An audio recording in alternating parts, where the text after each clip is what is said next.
This episode of the ZuLoo Pōōdcast is sponsored by ZuLoo Inc., a benefit corporation dedicated to the goal of universal access to toilets, hygiene, clean water and sanitation through the power of social enterprise. Learn more at zuloo.com.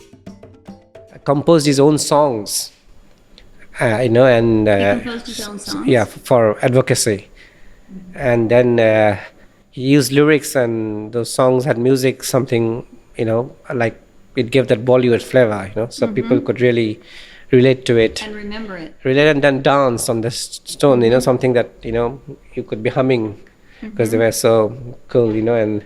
I think in the ceremony we heard them sing some of the songs, right? That he made up, and the children were dancing to it, and one of the songs it's such a genius way to keep it in their minds. Yeah, one of the songs is called "Keep Smiling." It's in several languages, so it's about smile and. Sing it for us? I don't know the words, but then it's. Welcome to the ZuLoo Poodcast, where we talk all things poop, toilets and sanitation. Through insightful news, impact stories and quirky humour, we aim to discuss and highlight the critical role toilets play in whisking poop out of our lives, the impact toilets have, or lack thereof, in the health and wellness of humanity, and what ZuLoo is doing to help solve the current global sanitation crisis. Hello, friends, ZuLoo friends. We are here in India, and we are in New Delhi, and we are here with Sudhi, and he's going to give us a tour of this awesome museum that highlights Dr. Pathak and his life and the contributions that he's made. But first, before we go in, we are standing in front of this amazing statue. When I first saw the statue, I was like just taken aback because the likeness is so much like him. Can you tell us a little bit about how this statue came about? Well, this is the statue of Dr. Bindeshwar Pathak. He's the founder of India's largest sanitation and human rights movement, which started in India in 1970. And he passed away on 15th of August 2023. And this statue was unveiled just 2 days back. And his name is there, and it mentions he's a Padma Vibhushan awardee, which means Padma Vibhushan is the second highest civilian honor given by the government of India. So after his death, the government of India honored him with the second highest civilian award. And to know more about his life and what he has done, we need to get inside the Memorial Centre, which was also inaugurated. Before we do that, though, I've gotten to know you recently as Sudhi, but can you please tell everybody who you are and a little bit about yourself? Oh, yes. Because he's a doctor. I mean, he needs the full title. Not a medical doctor, but a theoretical doctor, PhD. Yeah, so my background is in journalism and research. So I worked for several international media covering human trafficking, gender violence, women and girls for the likes of The Guardian, Women and Girls Deeply, NPR, the BBC, before getting into a full-time research on areas of modern slavery and again women's economic empowerment. So at Sulabh, I work as the senior vice president of the organization and advising on issues of policies. Also, I'm the head of communication here. Thank you. Okay, that's a better perspective. Okay, let's go in. All right, so now we're inside the Memorial Center, and we're going to go ahead and have Sudhi explain some of the main points.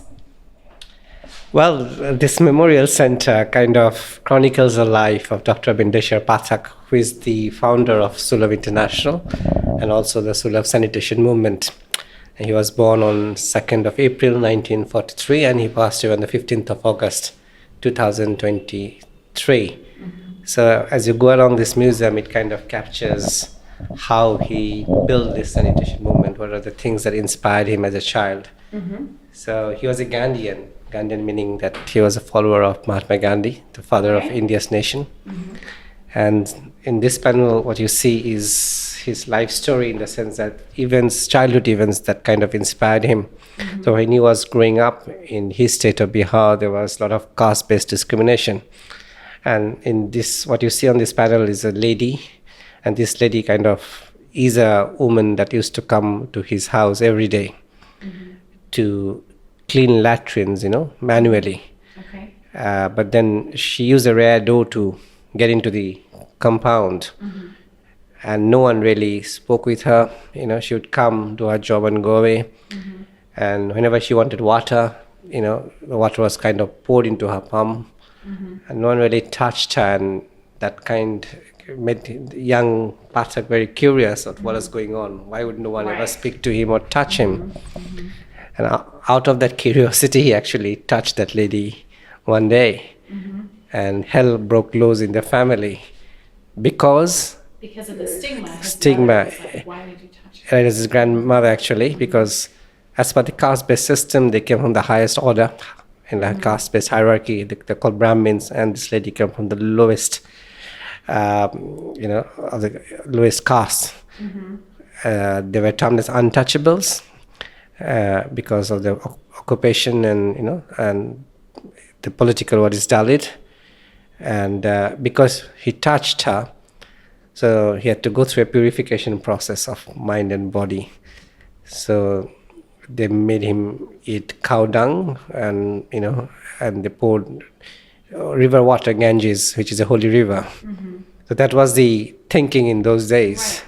The human being who was supposed to be equal, but there was this caste-based system that promoted inequality between different castes or people based on their work they did. So these are the kind of incidents that really made him think till the time. So even though it was an awful thing that he went through, it turned out to be a good thing because then it caused him to think and be proactive about changing that. Yes. So as I mentioned, he was deeply inspired by Mahatma Gandhi. So in 1968 was the time he was kind of thinking about what to do with his career and life.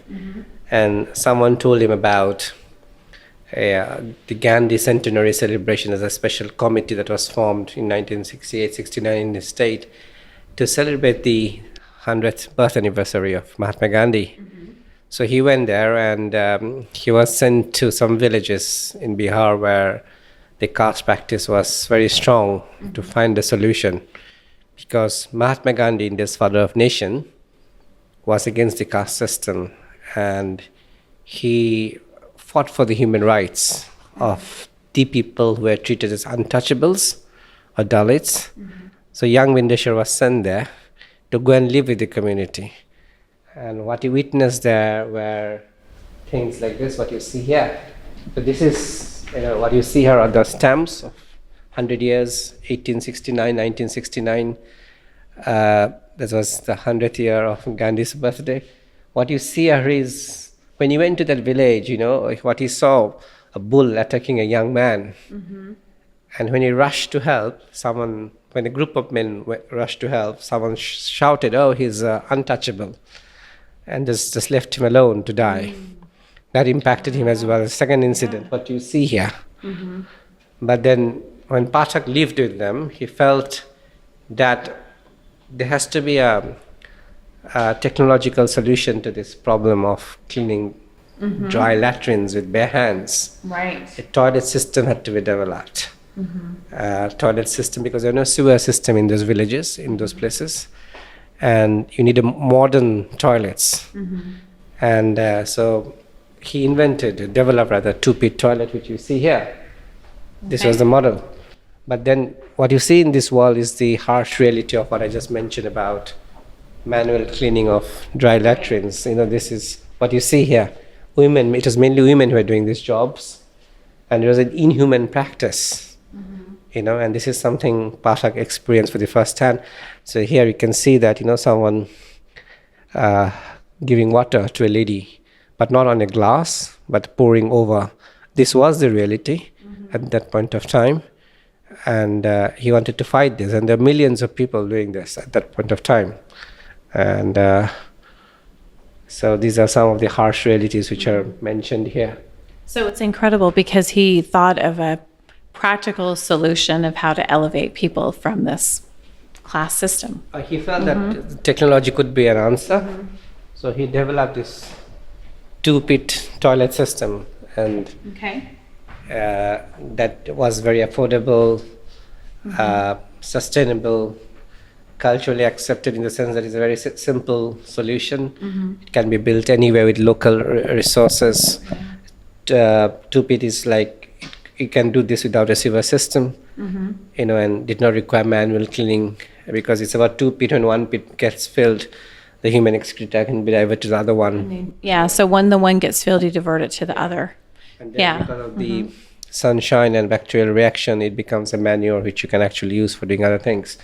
So that was a simple concept. But what was more difficult was to convince people, and they convince the government or the authorities in those point of time. And like when it's a startup, basically a new idea.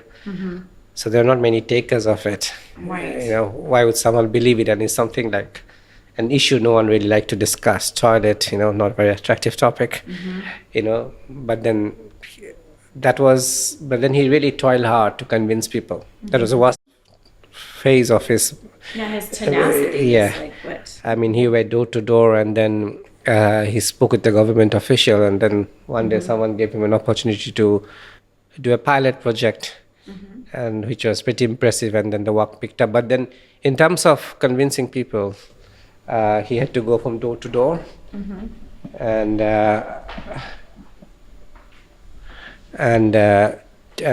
really convince people to build or set up this system, a modern system.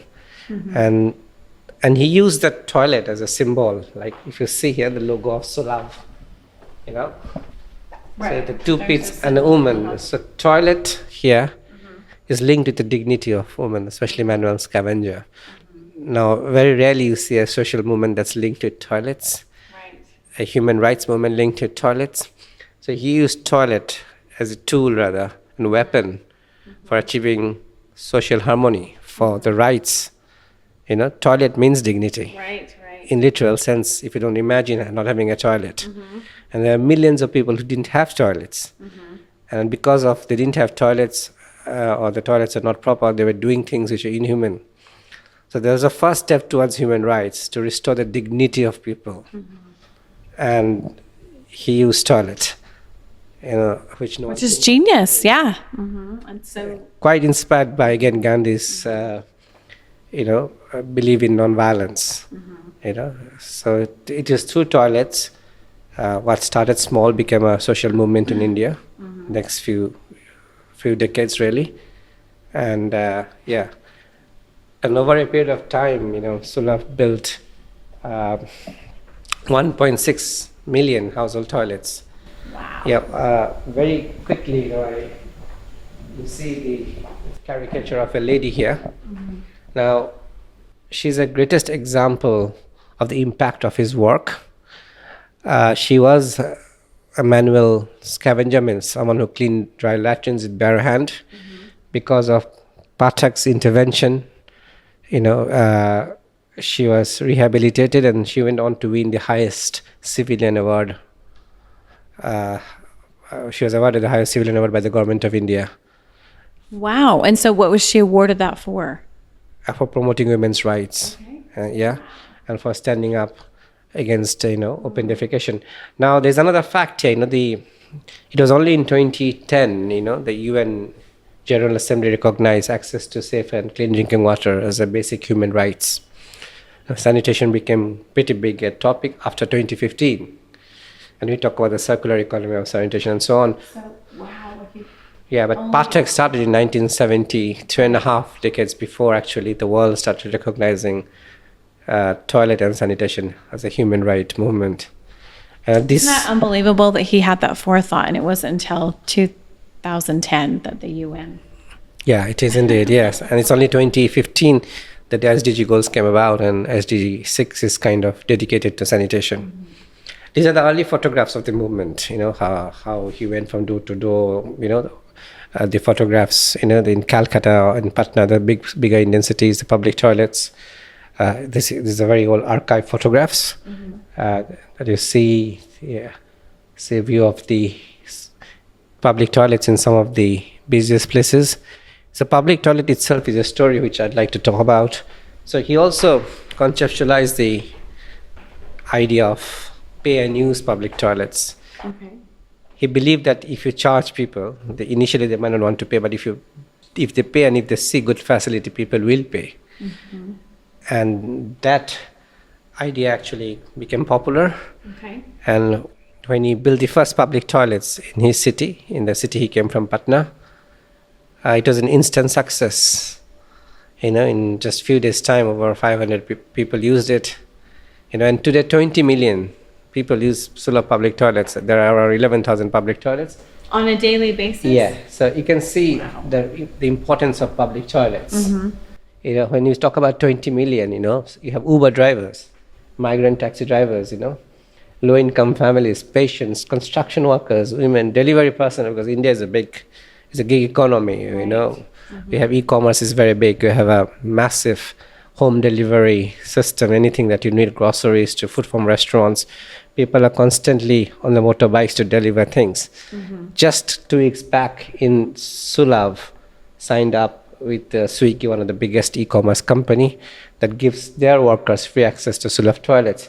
But then Sulabh toilets, public toilets are in some of the biggest religious places, in railway stations, in airports, in underground subways, and in some places like the one you see, it's on the beach in Mumbai, and they're used for conveying a message on climate change and sparrows and underwater life and so on. That's fantastic. So it's a dual purpose. He has the actual toilets, and then he's using the space to talk about those. And what you see in these panels is about how Sulabh's movement evolved from 1970 onwards. In 1990s, his work started getting international recognition. For example, you can see here being blessed by the Pope, and then United Nations. By the United Nations, there's a letter by the General Secretary of United Nations. Okay, so tell us what we're looking at here. This is one of the largest public toilet in the world. Actually, it's not the largest, but one of the largest, which is also built by Sulabh in one of the important religious site called Shridi in West India, and millions of followers come here almost on a daily basis. So it's a big building, 2-story. It has got toilets, bathing room, breastfeeding rooms, changing room, lockers.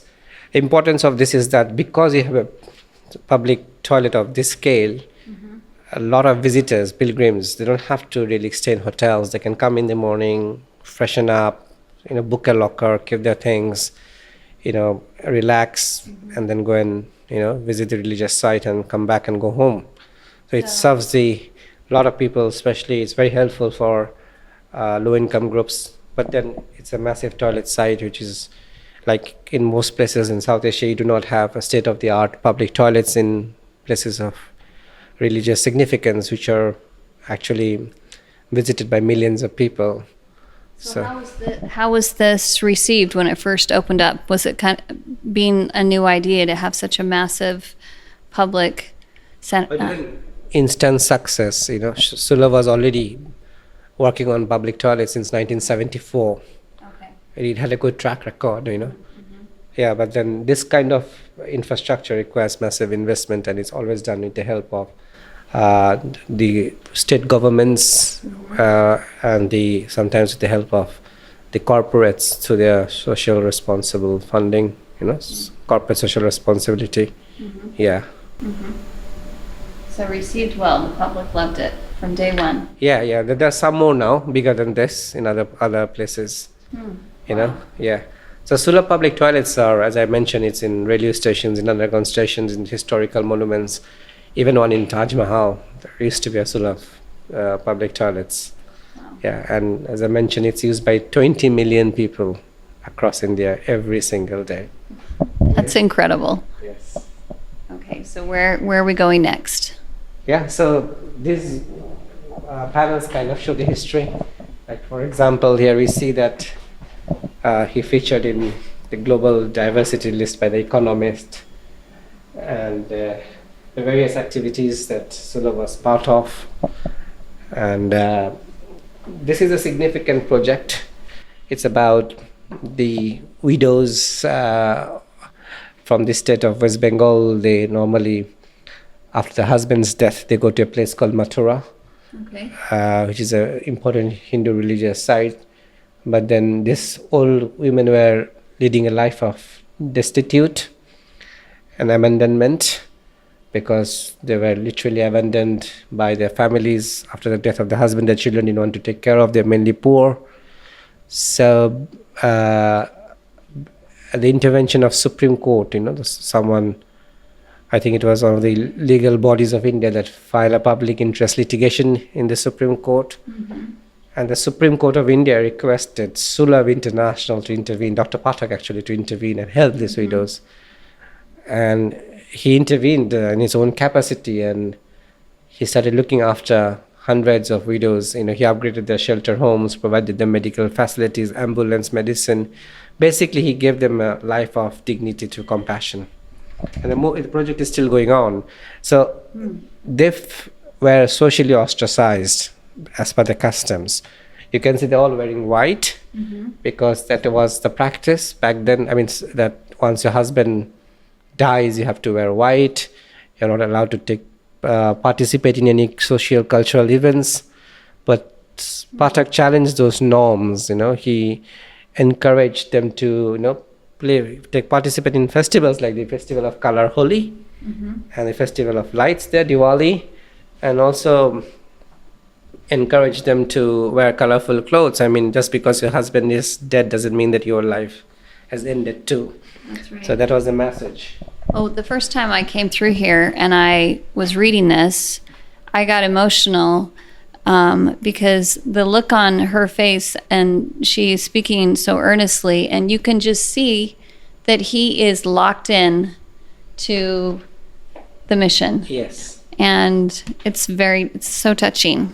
Pathak received, worldwide, appreciation for his work from global leaders, as you can see, from prime ministers to historians, to writers, to UN chiefs. There are the statements they made are in appreciation of his work. It's the Prime Minister of India, Narendra Modi. So one of the most moving appreciation comes from Professor Rajmohan Gandhi. He's the grandson of Mahatma Gandhi, who is India's father of nation. The grandson. Yeah. So what he says is that I'm the son of Mahatma Gandhi, but Bindeshwar Pathak is a son of his soul. If he were to go to meet Gandhi, he would first greet Dr. Pathak for the noble work that he's doing, and then meet me.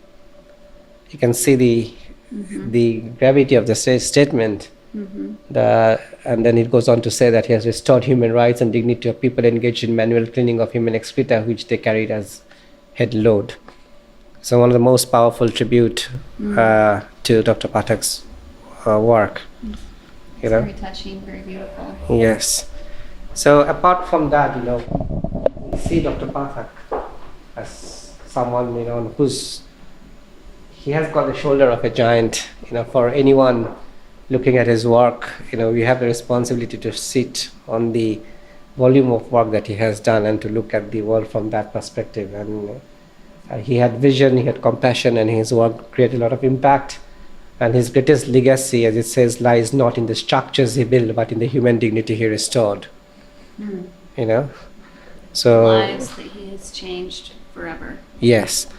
So it's not just the manual scavengers or the widows, but he also advocated education, and he set up a school here which offers free education to the children of people who cannot afford mainstream private education. The school is in this campus. It's been there since 1992. And how many students do we have here? At the moment, there are 450 students. Wow. Yeah, it's a mainstream school. And how many people roughly are employed on this campus? But in this campus, we normally call them volunteers. There are around 60,000 across the country. Wow, 60,000 across the country. Yeah. Yes. See some of the international awards that Pathak has received from different places, including the Stockholm Water Prize, in 2009. That was an important award. And this is the Padma Vibhushan, that's second highest civilian award which he received after he passed away. I see that a lot of all the trophies and awards that were right here the other day have been placed. This is a proclamation. He was the mayor of New York, dedicated a day, 14th of April, I would imagine, is the Bindeshwar Pathak Day. Cool. 14th April 2016 was a day dedicated to him by the mayor of New York. So there's another thing that Bindeshwar Pathak's initiated is called the sociology of sanitation. He's called the father of the sociology of sanitation, and which means that he believed in sociological theories to be put into practice. And he used an intersectional approach to do that. The intersectional approach is for everyone, for human beings in general, men, women, children, people of different ethnicity, race. It's not really focused on specific gender, but it encompasses a diverse group of people. And sanitation, everyone needs it. Doesn't matter where you come from, what religion you follow, what caste you come from, you need it. So his interventions and his programs were he used intersectional lens of analyzing, identifying the barriers, what stops people from accessing proper sanitation, what are the barriers, really, the caste problem and so on.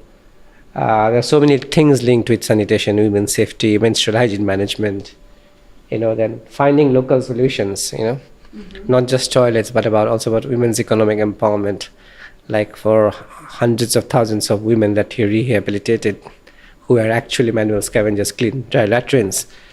Now they had to be given a new lease of life, so he set up vocational training centers. Being trained in So that's about adapting, implementing solutions, and then measuring the impact. Now the sociology of sanitation now it's being taught in around 25 universities in India as a subject. And when this memorial was inaugurated 2 days back, the chief guest, the former president of India, Ramnath Kovind, he appealed that this sociology of sanitation should be widely taught and strengthened as well, so that the new generation understands the pressing issues of society. Right. So that's one of the things. And this is an interesting one. It's an equalizer, It starts with the basic human rights. Yeah, it is. So we in the development sector, we talk a lot about advocacy and awareness and things like that. But what you see here is these graphics about what Dr. Pathak did to advocate his ideas, to make people aware about water sanitation and other things. And it was a very bottom-up approach, directly interacting with the community on the ground, grassroots movements. It was not a top-down approach. He innovated his own ways. You can see street plays, community engagement, working with children, and then he composed his own songs. He composed his own songs? Yeah, for advocacy. And then he used lyrics, and those songs had music, something, like it gave that Bollywood flavor, so people could really relate to it. And remember it. Relate and then dance on the stone, something that, you could be humming because they were so cool, and I think in the ceremony we heard them sing some of the songs, right? That he made up, and the children were dancing to it, and one of the songs it's such a genius way to keep it in their minds. Yeah, one of the songs is called "Keep Smiling." It's in several languages, so it's about smile and. Sing it for us? I don't know the words, but then it is all about sanitation. Okay. It's so the message is embedded in the song. Correct. Yeah. So that because India has a big cinema industry, Bollywood is big, and songs are so much part of Indian way of life, music, songs, all kinds. Reaches everybody. Yeah, and it's like the music in India is massive, from local to international and pop and classic and everything. it appeals. You might not be able to read and write, but then you understand music. Music has no bar, no boundaries. It transcends, border, and so music was a great tool, and he loved music. He really approached sanitation on every level. Yeah. And reached people in ways that I don't think most people would even think of. Well, it wasn't really, I didn't know anything about sanitation until I met him. Yeah. So these are, when he passed away 2 years back, 1.5 years back. So the Indian and international press, they reported it widely and, wrote a lot of obituaries. Some of them, you can see the Economist obituaries, as he grew up with.